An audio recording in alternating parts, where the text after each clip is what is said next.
Could I have more? Yes. This is one of our real traditional DLD panels.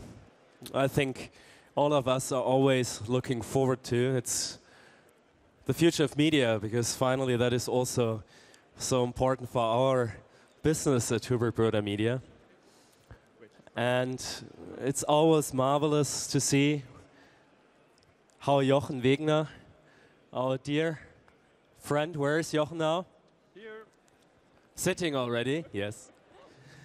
Is bringing together that panel. And is also bringing together different viewpoints on the future of media. And Just the back? this will be really interesting, I think. It's open source. Hope so. It was the last years, it will be. Jochen, floor is yours. Thank you. So, Jochen's theme. so welcome to the media panel on DLD. If you are a frequent visitor of DLD and join our panel every year, you know that on every panel I first of all have to show some pictures of my kids, which is quite important to learn something about media. So I took this picture yesterday. It's our breakfast table. On the table you see a huge pile of print magazines and print papers. This is symbolic. And the interesting thing is that this pile I get every morning is getting smaller and smaller, thinner and thinner. And this is because of 2 or 3 reasons. One, part of the ads just disappeared. 2, part of the content went to the net. And I was wondering, this little girl sitting there, which is 4 years old now, if she become 18 and Sarkozy is the European, pan-European president, will he pay for the subscription of these papers, maybe? This is happening in France now, in a way. So what happens to media, and I mean classical media outlets, which is also classical online media outlets? And we have maybe the most perfect panel to discuss this. So we have here Carolyn Mccall. She's the CEO of the Guardian Media Group, so the boss of all things to do with Guardian. As you know, the Guardian has the most radical online strategy for a print business. Can you say that? And so online first was invented here. So here we have Tyler Brulé, who is the radical opposite of everyone talking about online. He's the founder of Monocle magazine and the founder of Wallpaper, you all know. And Monocle is something like handcrafted journalism. We talk about that later.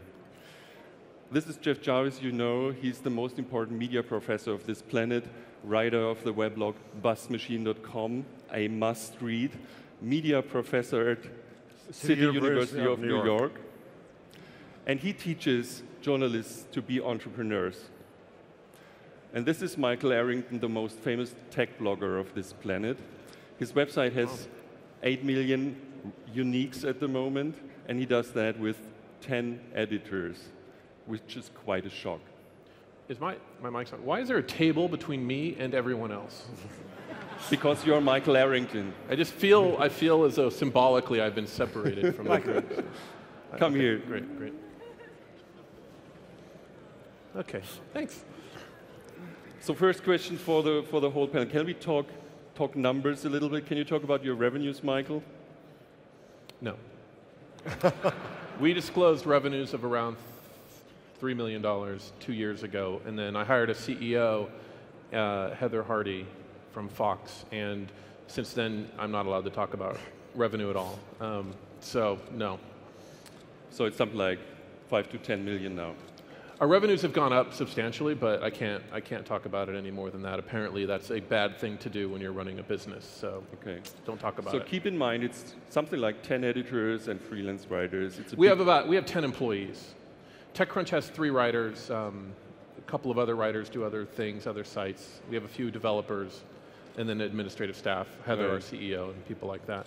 Right. I don't ask you about revenues. What's Buzz Machine making? 2007, Buzz Machine made $13,300. Wow, per year. I shouldn't have quit the day job. 4,000 of that from Google AdWords, but I got a book contract out of it. I got a low-paying teaching gig out of it, so it's worth a lot more. Okay. So your revenue is public because you have a revenue report every year. So can you tell us some print and online numbers? Yeah, we don't split that down publicly, but I'm happy to share that. On The Guardian, probably 15 to 20% of our revenues are now digital. We make a lot of money out of jobs digitally. On Autotrader, which is also something that we own, which is the leading car website, we make 50% of our revenue on digital, and we make 80% of our profit from digital. So over 100 million pounds profit on digital. So if you read your revenue report thoroughly, you can calculate something like 30 to 40 million euros or pounds, whatever. A lot more euros a few months ago. It's soon whatever. Whatever. Are dedicated to just your online business. Yeah, on The Guardian. And it's growing. I mean, we continue to grow. Yeah. Even in display online revenue, I think this is the last quarter was the only quarter that display online revenue just stalled. Right. Last year we grew at 26 to 28%. The year before that was 56%. So there's been a lot of growth in digital display revenue. But you had, especially in United Kingdom, you have a major breakdown of the online ad market. Is that correct? Much in display, yeah. Yeah, in this display market. We come back to that later. Okay. What about your numbers? Our numbers. Well, we have a very steely CFO who is a former, well, she's from a very famous scrap metal family in Belgium. She also hunts wild boar, and if she knew I was up on the stage discussing revenue numbers, she'd hunt me down, so we're not going to talk about that. Other numbers, we're 38 staff, split between London, Tokyo, New York, and Zurich, and that's editorial. We put 150,000 magazines on newsstand. We have 10,000, a little over 10,000 subscribers now, paying $150 a year for the print edition. Okay. So, next question is for all of you. If I ask you to found a new media outlet tomorrow, what would you do? TechCrunch again? A new media what? So if you've a new media business, so shut down TechCrunch, do something else, what would you do? Found a print magazine or? Don't shut it down, sell it for bazillions of dollars, sell it, and then start the next thing. Sell it for $100 million to AOL, and then what would you do? Well, I would never go into print media. That doesn't make any sense. Why? Really? Yeah. Hey, this Tyler Brulé here. I think that print is useful for a few magazines that you'll want on your coffee table, maybe to keep. JPEG magazine I really liked, where something where there's something pretty that is evergreen. But for a Newsweek or a Business Week or a daily newspaper, it's sort of absurd, I think, to even these days be printing on paper. Now I understand why they do. It's because the revenues are so great on paper versus online.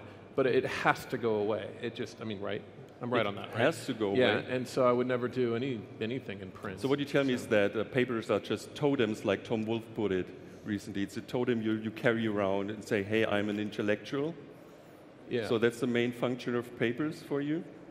I think most people like papers just to read them, but you're going to be reading them on your device more and more often, and it's going to become, once you hit a certain threshold, you can no longer print. You just don't, the volume doesn't work anymore. And I think, maybe the New York Times will be the last to fall in the US, I don't know, but they are going to stop. They're stopping printing now, and it will continue. It doesn't make any sense for throwaway news for it to be on paper. It's just the cost structure doesn't work. Right. So I would start an online news, company like TechCrunch if I was. Yeah. Jeff, you're the founder of Entertainment Weekly, which is a magazine. Yep. So what would you do? That's all we had at the time. And by the way, you are the author of the brilliant book, What Would Google Do? Thank you, thank you, thank you. Which would be free to all of you today if my publisher hadn't messed up and the books didn't arrive, but I hope they'll arrive. Free for all of you sometime. So what would Jeff Jarvis do? I would start a network. I agree, the paper is a wonderful thing. The glam kind of exactly. thing? I think there's new glams to be done, and get to them before Samir starts them. Okay. I think that on a local news level, you could have a glam where you... listen to David Weinberger, he's a very wise man with a lot of knowledge. And he talks about the scarcity was based on the industrial method of knowledge and printing. It was great for the time, it was great for when it lasted. It doesn't mean you end all print, but you have a better way now. far less expensive, far more efficient, updatable, correctable, targetable, personable, linkable, all these wonderful things that we all know. But it also means that it enables, the link is the important thing. The link enables you to start networks. And when you can do that, you don't have to own it all and control it all. That's what allowed Glam to explode to 110 million uniques in 3 years. And iVillage, which is kind of the old media model, is still the same because they want to control the content, as David said. They want to advertise, spend a fortune in marketing to bring people in because they got to make them come here. Okay. Google, on the other hand, what would Google do? Google goes to where the people are.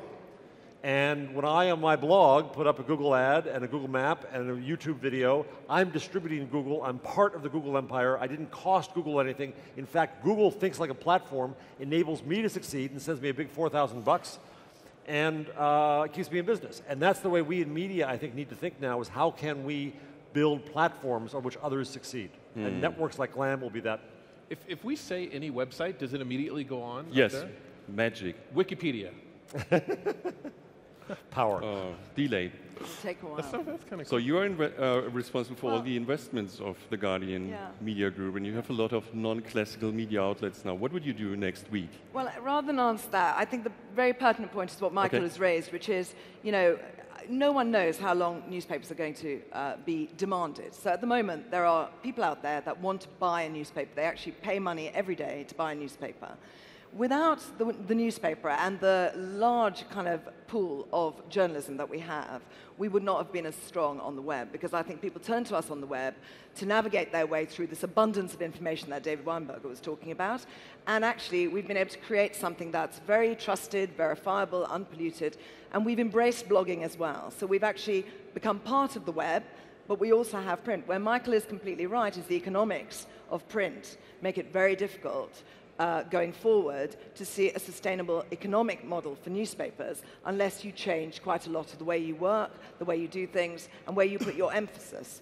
So I think going forward, we have to really think about the economics of the future of media companies like ours. Whereas if you're just TechCrunch, you can concentrate on one thing and do it really, really well, and you don't have to worry about print base and print plants and paper buying and all of those things.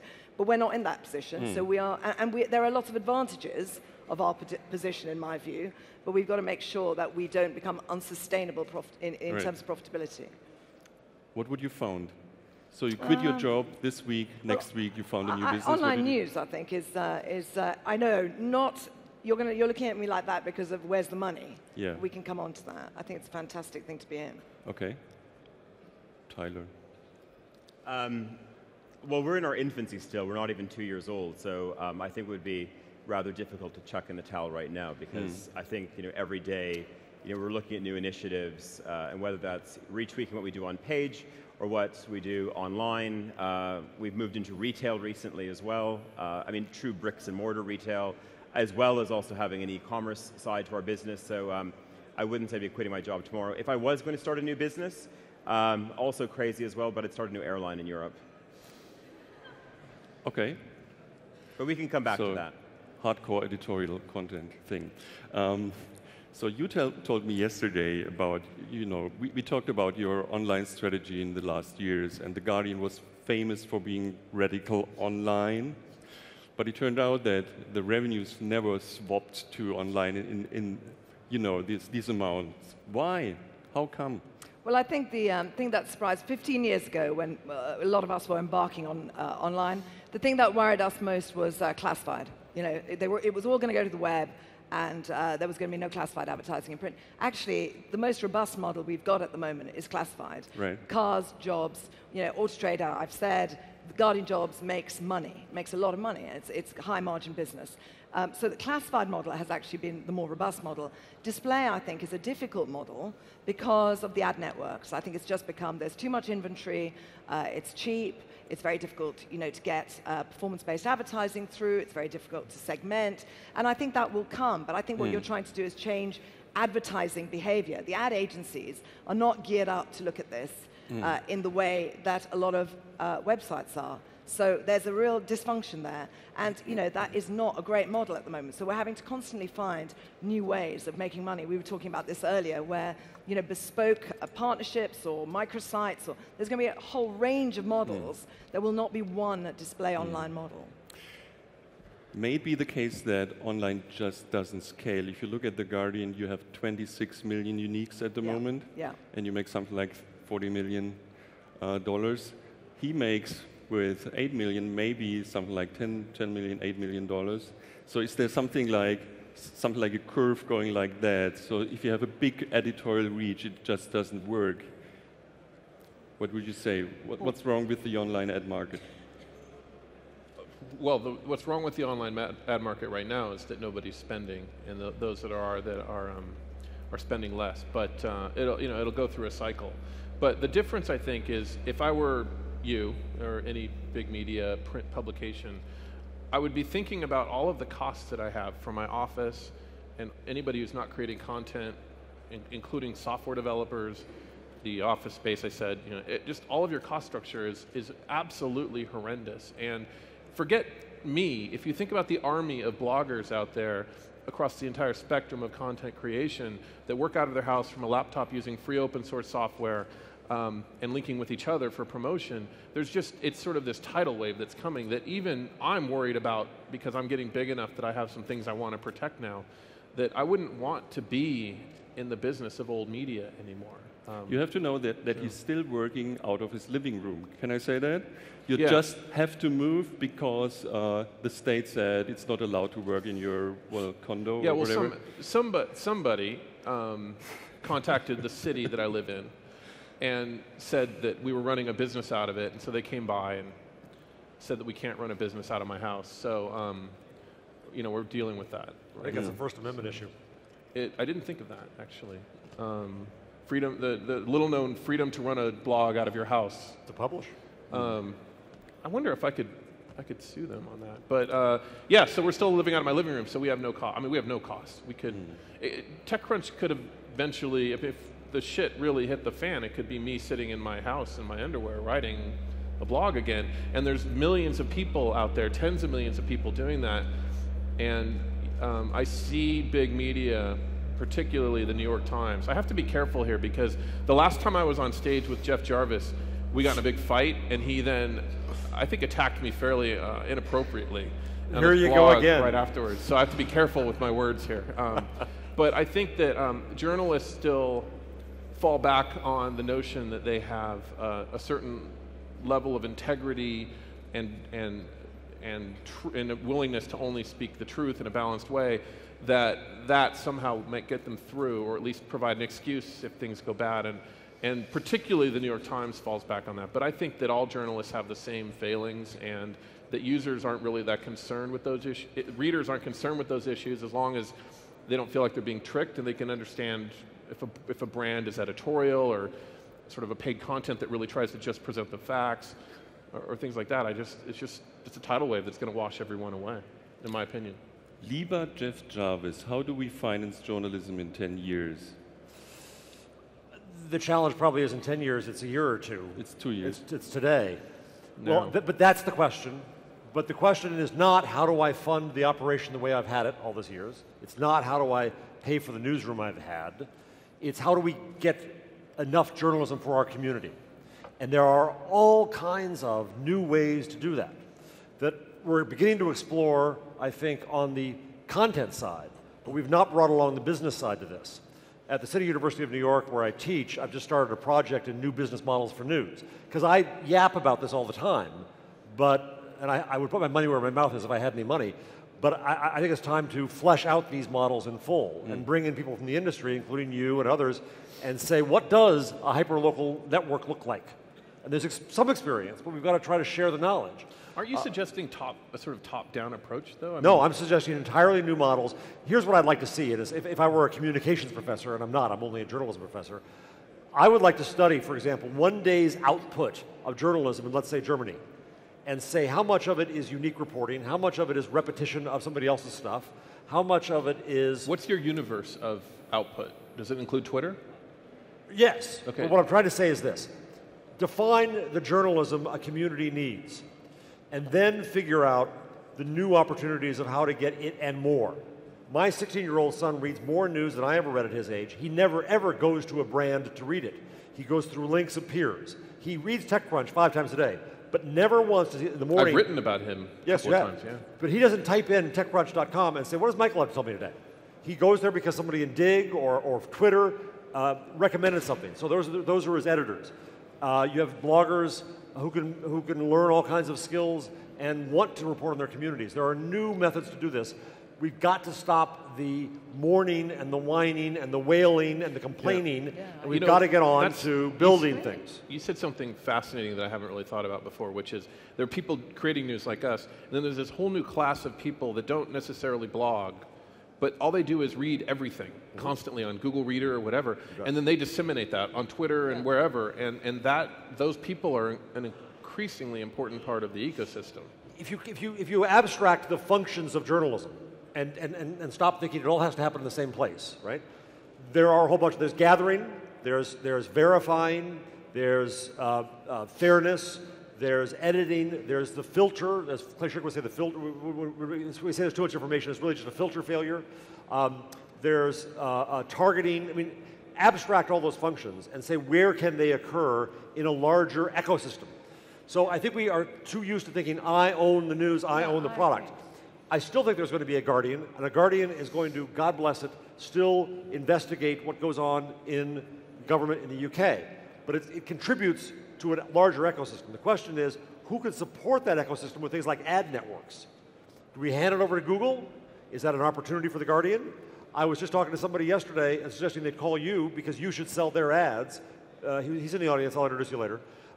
Because that's an opportunity for you to grow without having to pay him salary. That's the GLAM model, by the way. Yeah. And you can combine that. So there are these new models that I think will allow us to support journalism at a different definition. I think also what Michael says, we don't see ourselves as old media. We just see ourselves as media. I think that's quite important, because we're all in one ecology now. We get about 15,000 blogs a day or comments a day on our website, comments free. We've embraced that. We see ourselves as being part of what's going on. I think, as far as newspapers specifically are concerned, it's about the business model. It's a different channel to distribution, just as the web is a channel to distribution. So I think we can get very tied up in kind of like, the economics of papers. Those are our problems. As a media owner, you have to deal with those. But actually, as far as users are concerned, we talk about 26 million, but we also have, 500,000 people buying the paper every day. Now, that is eroding. But while there is a business there, we have to protect that revenue. Well, you can also use that, but that's your power and your megaphone, as you're doing, to build what's next. Yeah. It's having the courage to force your readers and your advertisers online. Well, because that's where the future is. And we've done that with You've done that, but many have not. We've done that with classified, not so much. So give me a short break before we talk about business models in a networked world. I want to give Tyler the opportunity to talk about how handcrafted journalism works. Because you have to tell the story about the guy on the Dutch island, Danish island, etching your graphics, and he's doing, well, tell us the story. Just to let you know how Monocle works, which is a decent print magazine.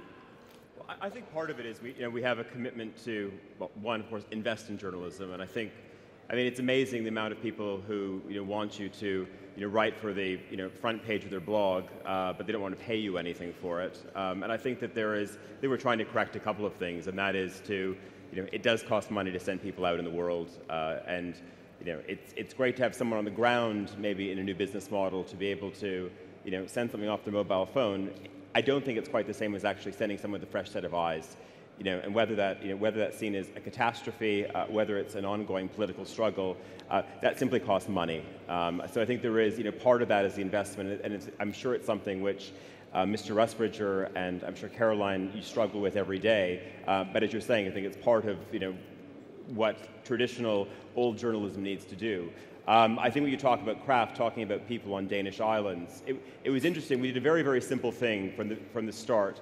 We were trying to think of a new way to develop a style of illustration.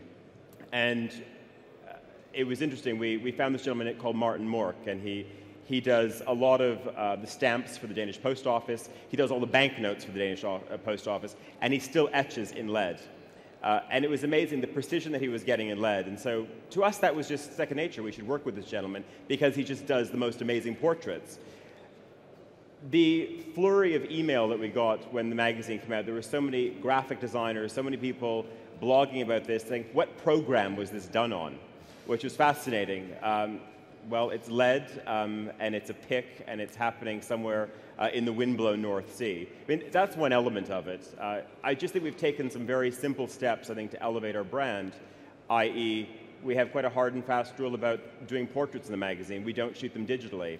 You know, I still think that the amount of work you have to put into post-production to actually get skin tones, to make it look like you've got blood, you know, really flowing through your veins, you know, in post-production with digital, you're better off going and shooting it in 35 millimeter the first time around. Of course, there are times when we need pictures urgently where we do things digital, no question.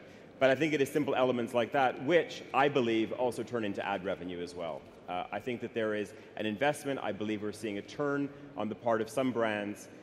They want to pay for quality, and I think it's very simple. I mean, the discussion you know, earlier on, we were talking about news weeklies. I think we only have to look at what's happened to Newsweek and Time magazine last week in terms of a lack of commitment to, well, certainly to foreign coverage anyway.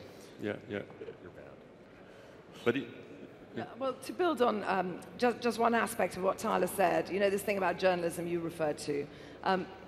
If you want accurate reporting from Iraq or Afghanistan, it's going to cost you money. It's about £180,000 for one reporter to report out of Iraq. Now, you might get a lot of people blogging out of Iraq. They'll have a very specific view. They'll come with their view of that world, whereas a Guardian reporter in Iraq will have an accurate reporter's view. They will tell you exactly what's going on, and they will try and get in where other people won't be able to get in. Now, that costs a lot of money. That is serious journalism, and it's always going to cost a lot of money, and there are going to be fewer and fewer people doing that. And it's unbelievably important to citizenship, to democracy, and to challenging what's going on. That's why Iraq in the States, you know, The Guardian's got about 8 to 10 million users in the States, because we had a very different view of what was going on in Iraq to the American press. There's a you know, really important role, I think, for that kind of journalism in the ecosystem going forward. You know, and you kind of said, old journalism, there's no place for that, you know, it's all going to go. Well, I don't believe that's going to go. Well, I'm in a position where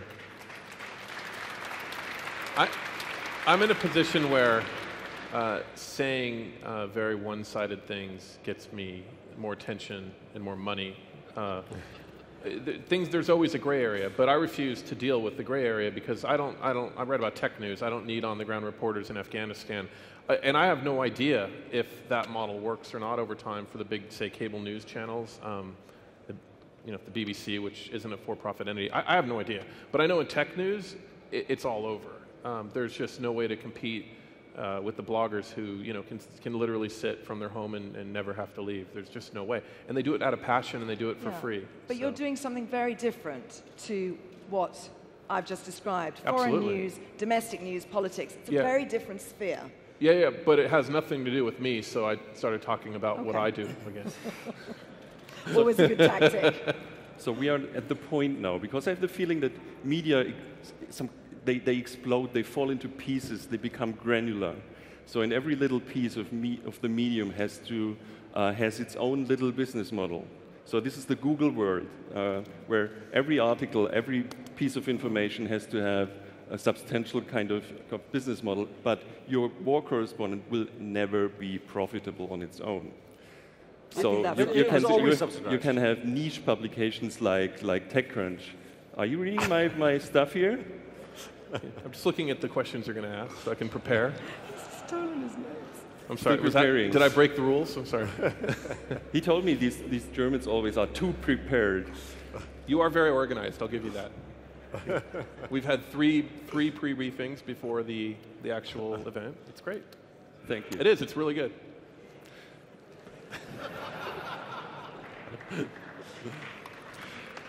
He's American, he has no irony, so you can take him with the face, So how do we finance this war reporter in 10 years? Is it like a state-owned kind of journalism, like the BBC or whatever?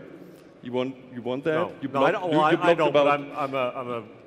about the Sarko program and said, oh, don't do that, don't finance media. Well, don't finance the outgoing media, finance the future.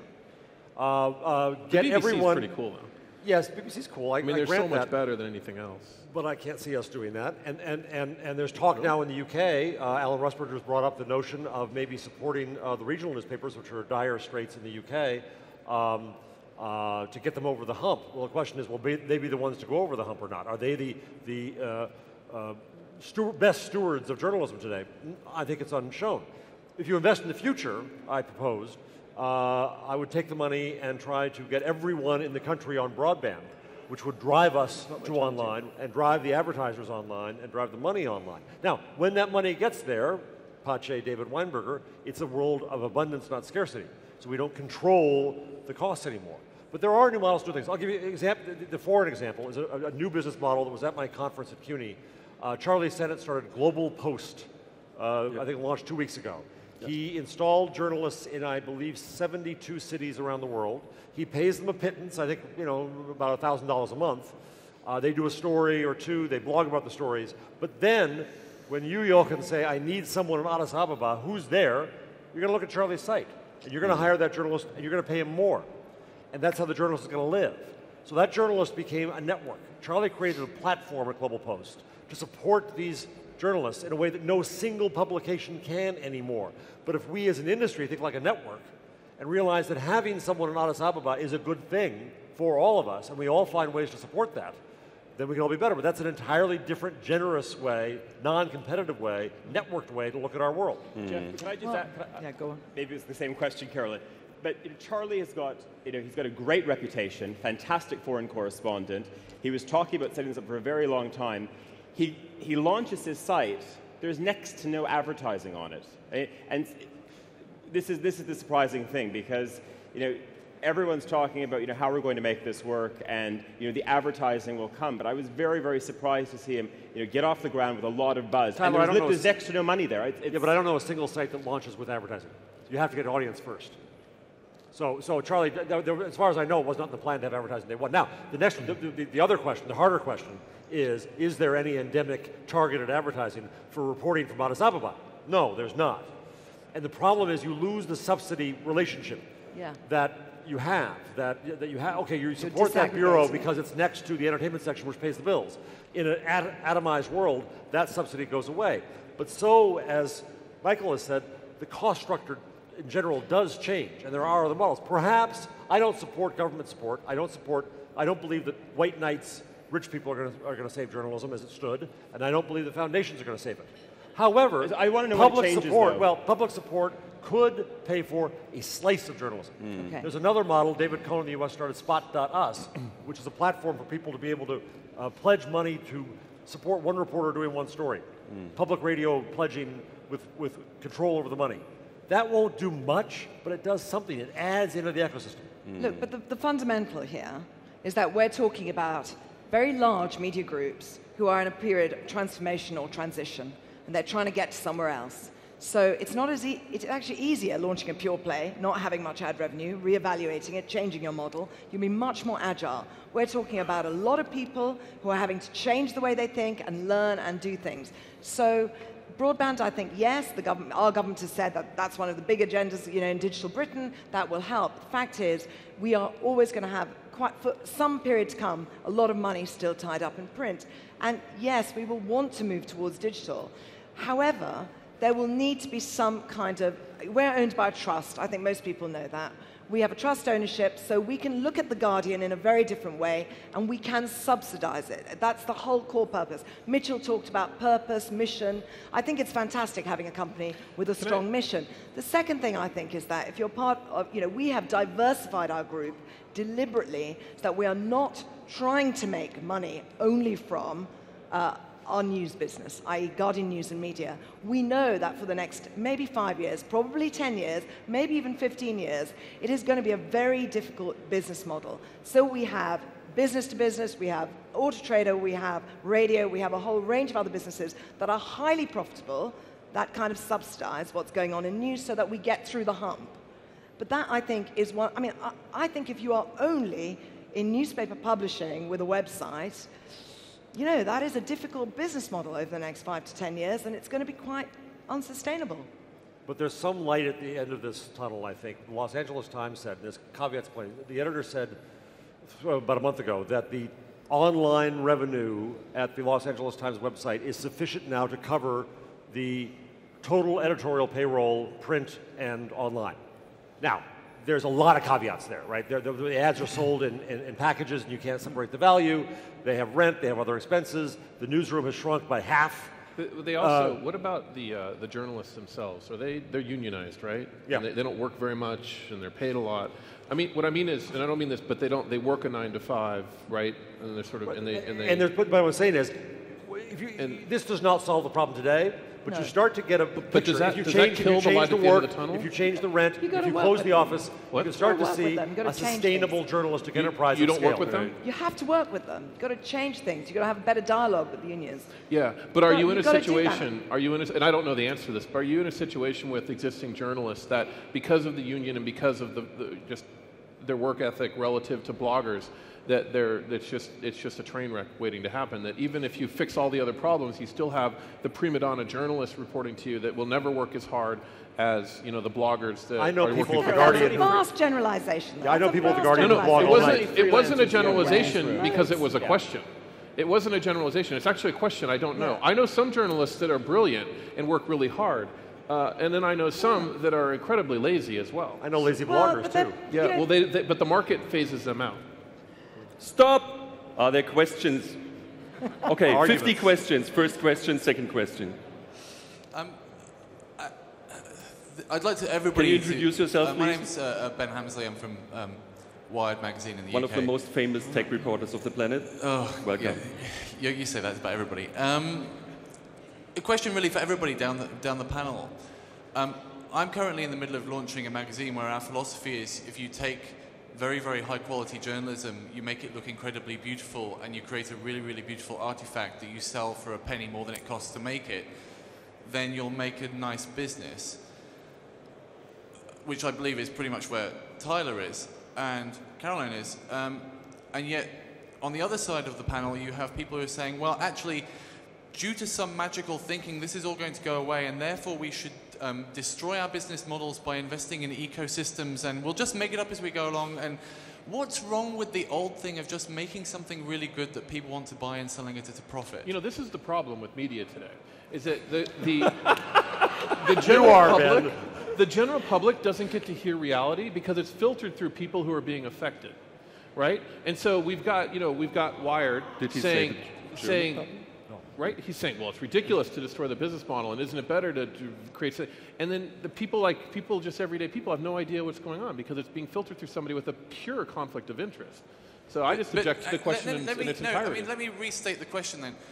Why is the business model apparently failing if people continue to buy magazines at a price that we're setting which enables us to make the magazine? Well, the general public isn't interested in this argument because they don't see the conflict. They buy nice things because they're nice. A few comments. One about Wired. Wired has survived where other competitors have failed, Red Herring and Business 2.0 in particular. Wired has survived largely because I think Chris Anderson's awesome. I think Condé Nast is awesome. And I think that it's a great magazine. I love Wired. I think the online side of Wired is completely fucked. I think those guys have some real problems. But I think Wired in general does put out a really good product. I don't know if over time they're going to fall on that line of evergreen, want it on your coffee table for a long period of time, can continue to publish, or if Wired will eventually move entirely online. I have no idea. And Ben, why not explore the new opportunities? There's a community around Wired that can be mobilized in incredible ways, but by staying in the old controlled method of I'm putting out a product. If you turn that into a process, they can contribute in incredible ways, and you can grow many times bigger. You could grow a glam of technology that would be awesome. Can't hear you, sorry. Next one. Next question. Shut up, Ben. My name's Keith Tier.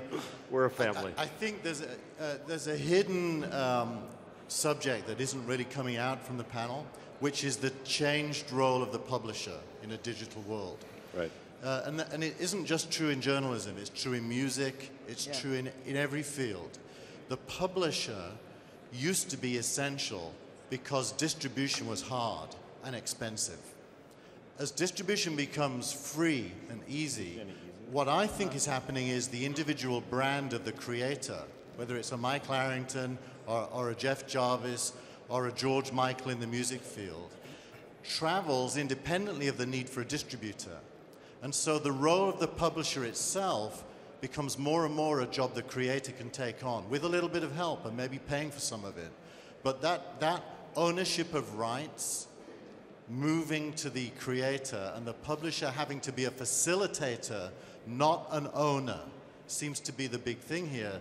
So blogging represents the future because it's part of that trend. Right. Whereas old media, even if it tries to transition, is still trying to be a publisher and own the rights and make the money. That won't be sustainable, I don't think. Thank you for your comment. Dr. Brulé has another comment over here.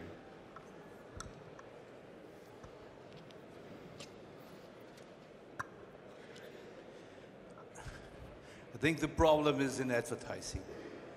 We all believe that there would be a good, profitable advertising model on the web, but it didn't work. I mean, it works. No. Works pretty well. The revenues you get from display ads cannot be compared with the revenue you get from the print magazine. Yeah. What has changed? Google has changed everything. Google is the best model for advertising on the web. And the awareness is that you are getting paid per click. This is a new currency. So it will be a problem to get financed with display ads. You make some money, 9, 12, 50 million maybe, which is nothing in comparison to the 100 or 150 you can make in print magazines. So what will be the future? The future is you have to think about new revenue sources. Focus Online is more or less financed by holiday check. It's a transaction platform. The news portal is important to create attention. But if you cannot find other sources for revenues, you will face problems which many of these wonderful online services will face, especially in this year. And for print, there is so much space in our brain, you know. We have space for movies, for music, for sound, but we have space for stills and text in the old way, traditional way of journalism. And the best thing is there is no much competition. There are no more than 2 or 3 really good magazine companies in Germany. On the web, you have the telcos, you have all these GMX, you have all these hundreds of companies who bring your price down. So you get lousy pennies on the web. That's the point of view of a very traditional publisher, Michael.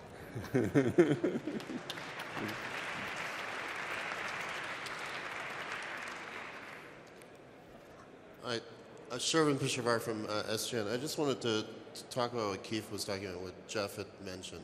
I know of a number of projects that are crowdsourcing in different fields, especially crowdsourcing in journalism and media. And I think the idea of journalists becoming independent operator, even the ones that are going to Addis Ababa and getting funding. So you almost need a Kiva style of funding for independent journalists and treating them like artists, like musicians, like talent, that individuals like myself and others. So B52 again, sorry. People can basically... It works. Yeah, that people could basically actually subscribe to. I would subscribe to a talented journalist and give them a monthly fee to allow them to travel the world and cover it in the same way as if they were working for the New York Times. So I think, you know, the areas of actually user pay and subscriptions and crowdsourcing and wiki news, those trends are going to converge and create completely new distribution methods and support for media so that they can actually become independent actors. Well, I think that that's coming good. And I mean, I think part of what you're talking about is the NPR model. I mean, that is what National Public Radio and certainly PBS is built on. You want, Whether you want world focus with Martin Savage every night, you're making a contribution because you feel, I want that type of journalism from around the world. I also think that, partly probably with The Guardian, I think there's a select set of brands internationally, I think, where the traditional consumer, or just the consumer, becomes more of a patron. They're not just a consumer. They feel, you know what, I'm going to pay a premium on this because I know it costs Mr. Rusbridger money, Carolyn's money too, to sustain somebody in Basra, to keep somebody that we want to have someone in Karachi now, and therefore I am going to pay a little bit more for that. And I think we're seeing, you know, it is like a patron for the arts. I think that's happening. It happens with our brand as well. That point about distribution, it's not that easy on the web, you know. I mean, when you are, you know, having to deal with one fairly dominant player on the web for a lot of your distribution, if you're not good at SEO, you are not going to get distribution on the web. So it's not quite as simplistic as saying it was really hard in the old world and now it's, you know, there are so many complications, I think, on the web to distribute your content. And you still distribute papers too, which is not easy. Next question. First, when it comes to the... My name is Thomas Neuer from Handelsblatt. First, when it comes to the pennies on the net, it's pretty logical because you get rewarded for printing a magazine and distributing it all over the country, and if you don't print it anymore and don't distribute your content anymore, of course you get less money. The other thing is, I was wondering if the scarcity now becomes the ads, and you have so many places to do advertising. We just learned from David Weinberger that if you control scarcity, you have the power. So the question is, will journalism more and more be influenced by the advertising and the influence they're trying to hold? I think it's a huge problem in the moment. We don't have the journalists we would love to have because we do any kind of supplements and so on. And these supplements, we're not doing them for the readers. We're doing them for the advertising. But the hope might be that you, maybe this is more true on a local level, can find a new population of advertisers who could never afford you before. Over here. So next question, next question, next question. Okay, Tal Gavoli. It seems to me like print should have been dead by now if all predictions were right. Now, I still consume print media. Many people, and most of us probably do as well. So the question I would ask is, what would be the interesting combinations of print and online that would make this even more compelling? Because we see print, we see online, we don't see very, you know, things that catch a lot of attention that really work across the mediums. So anybody want to have an idea on that? Me? No. Well, I think that's what we grapple with all the time. We talk about it all the time. We think about what we're going to do and, you know, how we're going to do it. You know, we've now got, Alan has just integrated the whole newsroom. You know, we've changed the way we work. We are, you know, so we're doing that all the time. I mean, it's kind of the holy grail, which is how do you do these two things and make money, make a decent amount of money for what you're doing because you're creating so much value. You know, that's what we do. And I don't think there's an easy answer to that. Next question. My question is in the sphere of mobile and looking at media across mobile. And until recently, I think we could fairly say that mobile and internet were differentiated spaces. And now recently, internet is mobile and mobile is internet. So wherein lies the opportunities for you across that, and what are you doing tactically? Thank you. Well, I'll say from my perspective is that I'm doing absolutely nothing because devices are doing all the work for me. So the Android, the iPhone, the new Palm device are such good internet devices that I don't have to do anything to my site to optimize it, and people have a perfectly good user experience. And so it's great that mobile is becoming a pretty large percentage of our page views, but we haven't had to do a damn thing to mobilize for it.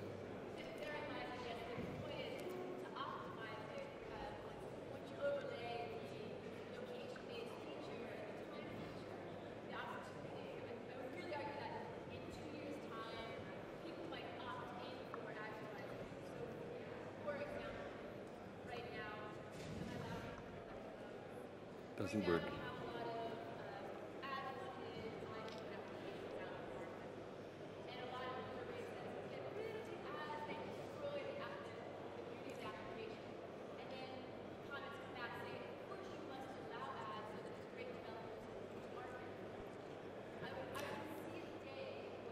we need more microphones. I have the feeling. Do we have just one? What happens on that day?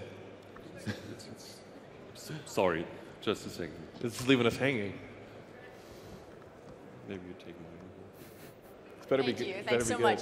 So I can see a day where, in fact, as a user, I opt in for the choice to have advertising because it's so relevant and it's so pertinent. It's value to me. So, you know, I speak from a perspective, and I'll give it to you. I'm from Shazam. We're doing music recognition. We've got it free on the iPhone. It's delighting all of our users. And at one point, wouldn't it be nice that I just tagged that song? It's Madonna, Die Another Day. And, oh my gosh, the concert is playing around the corner tomorrow. That's a valuable moment to be monetized, as well as targeted marketing for the advertiser. So I think what I'm trying to say is that on the mobile platform, it becomes so relevant that there's value to the user, and the user will embrace. Advertising will be an opt-in choice of value. Yeah. Okay.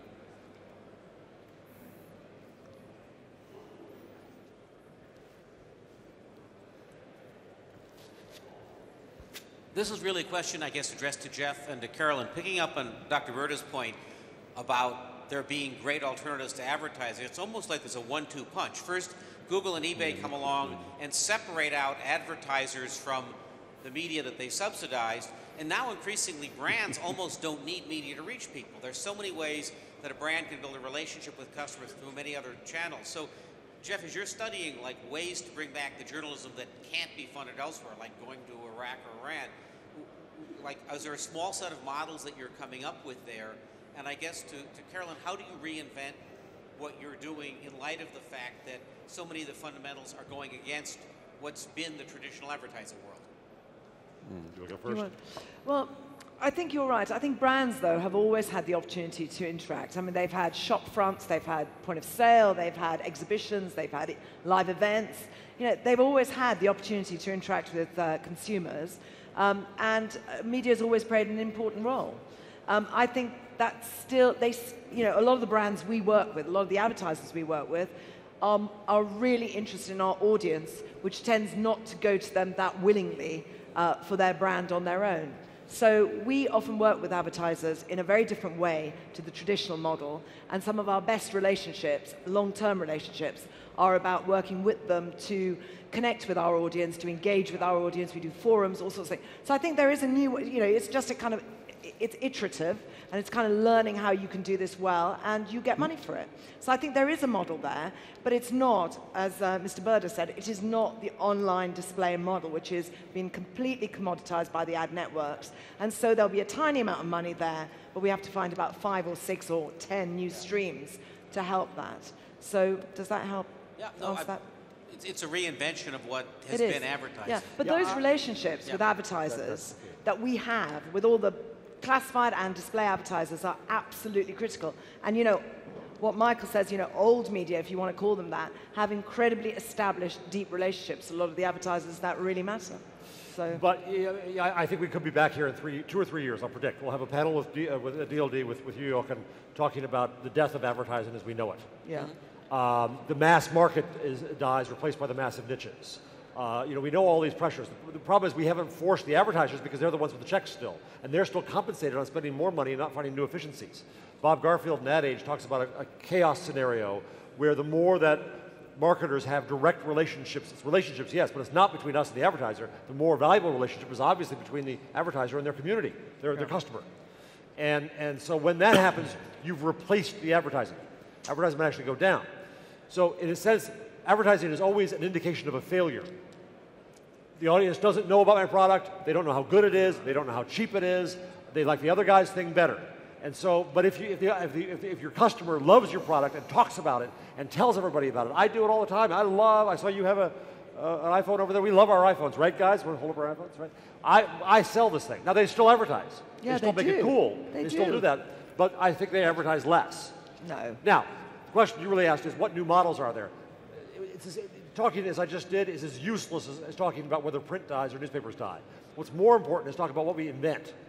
And do we have, as Carolyn said much earlier in the panel, we have opportunities to create whole new kinds of advertising that are far better for the advertisers. We can, if you're at a local level, why not give your advertiser Google Juice? Create the means for them to have a better relationship directly with their own customers and get out of the way, and so on and so on. So I think we have to reinvent what advertising is. The advertisers aren't going to do it. The agencies are not going to do it.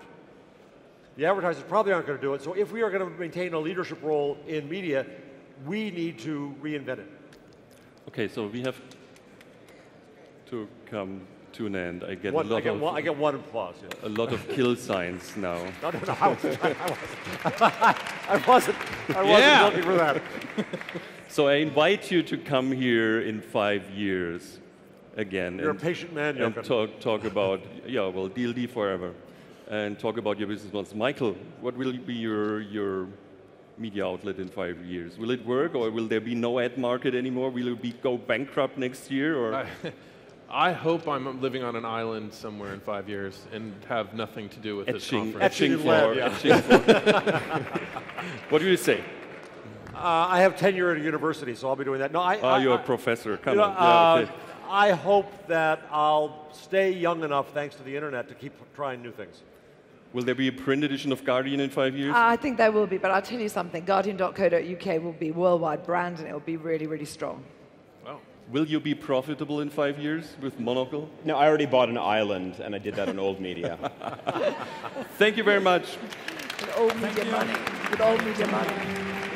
That's